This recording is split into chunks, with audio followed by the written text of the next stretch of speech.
യേശോ നല്ല ആള് പോയാ കേശവനെ മെർലിൻ ചേച്ചി കൊന്ന് എടുത്ത് ആശുപത്രി കൊണ്ടുപോകാ ബോധം വന്നിട്ട് കൊണ്ടുപോവാ. ആ, എല്ലാരും ഒരുമിച്ചുണ്ടല്ലോ. എന്താണ് മെർലിൻ?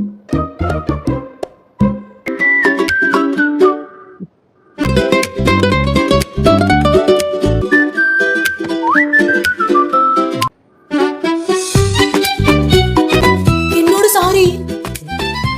തീവണ്ടി ആഫീസിൽ കണ്ടുന്ന് പലരും പറഞ്ഞു. എന്റെ കാത്തിരിപ്പിന് ഈ സന്ധ്യ അവസാനം ഇട്ടു. എനിക്കൊന്നും മനസ്സിലാവുന്നില്ല. ഇതൊക്കെ എന്തിനാ എന്റെ അടുത്ത് പറയുന്നേ? ഊണിന് മാമ്പഴ പുളിശ്ശേരി തയ്യാറാക്കണമെന്ന് കുഞ്ഞാത്തോനോട് പറഞ്ഞോളൂ. ഇതേതോ എഴുത്തുകാരിയുടെ പ്രേതം കൂടിയതാണ്. വരൂന്നേ. ലച്ചുവിന്റെ കൈ കയറി പിടിച്ച്. മെർലിനെ, നിങ്ങളെന്താ ഇവിടെ?